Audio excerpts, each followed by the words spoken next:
Sir, I did my graduation from Government College University, Lahore. I got my degree in BS Honors Biotechnology from there.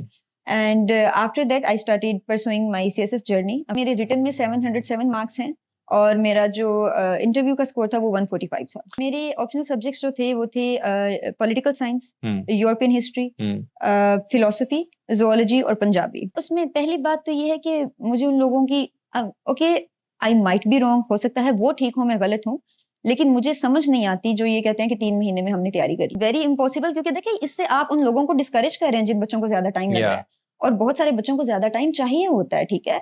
और ये मेरे ख्याल से कितना hectic time है कि आपको चीजें प्लान करने में बहुत ज्यादा टाइम लगता है। दूसरी मिथ इसके बारे में ये है कि मैंने कुछ लोगों से ये तक सुना है कि इसकी बहुत हवा है और ये गलत है। मैंने कहा नो, इसकी हाइप बिल्कुल ठीक है, ये सच है, ऐसा ही होता है, मतलब I know how difficult it can be. Third myth ये है कि इंग्लिश बहुत आपकी एक्सेप्शनल होनी चाहिए। एक्सेप्शनल नहीं होनी चाहिए, आपकी करेक्ट इंग्लिश होनी चाहिए। कीप इट सिंपल, चीजों को कॉम्प्लिकेट करने की जरूरत नहीं है, and you are good to go. अच्छा देखिए, इसके लिए हम खास तौर पे वो बच्चे जिन्होंने कोई ऐसा सब्जेक्ट रखा होता है जिनके लिए उनको कोई रिसोर्सेज इजीली अवेलेबल नहीं होते। फॉर एग्जांपल मेरा जोलॉजी सब्जेक्ट था, उसके लिए मोस्टली अकेडमीज आपको नहीं पढ़ा रही होती और आपने खुद वो चीजें करनी होती हैं। तो उसके लिए मैंने फिर एफपीएससी की इसको फॉलो किया, सिलेबस को फॉलो किया और मैंने अपने पास्ट पेपर्स को फॉलो किया।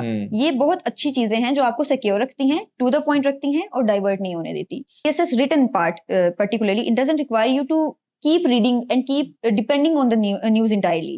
So you need to consult research papers. You have to go to the Google, you have to go to the literally you have to do a good research so that you can consult good resources.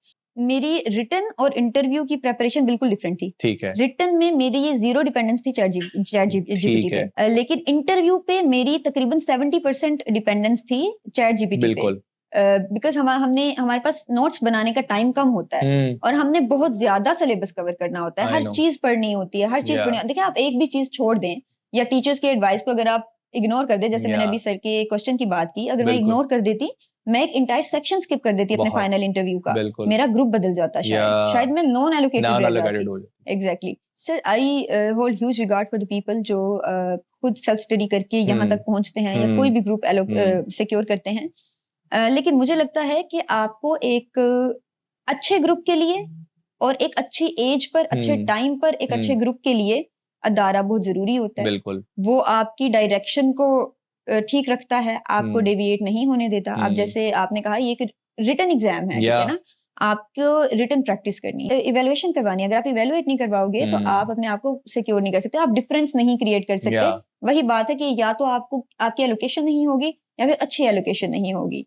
तो अदारा बहुत ज्यादा अहम किरदार अदा करता है, लेकिन बहुत सारे बच्चे अनफॉर्चुनेटली ये अंडरस्टैंड करने में फेल हो जाते हैं कि उन्होंने भी एक रोल प्ले करना था अदारे का। सबसे पहले तो मैं ये कहना चाहूंगी कि नेवर गिव अप। अनफॉर्चुनेटली जेन जी थोड़ी सी ज्यादा इम्पेशेंट होती है, क्योंकि मेरी छोटी 2 बहनें भी हैं, तो मुझे ये लगता है कि आपके लिए कंसिस्टेंट रहना बहुत जरूरी है। Whatever you want to do in your life, be consistent. और खास तौर पर अगर आप CSS या PMS करना चाहते हैं तो फिर तो कंसिस्टेंसी के अलावा कोई दूसरा चारा ही नहीं है आपके पास। और दूसरा ये कि लोगों की बातें ना सुने। आपको बहुत सारे लोग आपको डिमोटिवेट करने वाले होते हैं, आपको मोटिवेशन कोई भी नहीं दे सकता। हमेशा याद रखें कि highest inspiration always comes from with in yourself, that's all.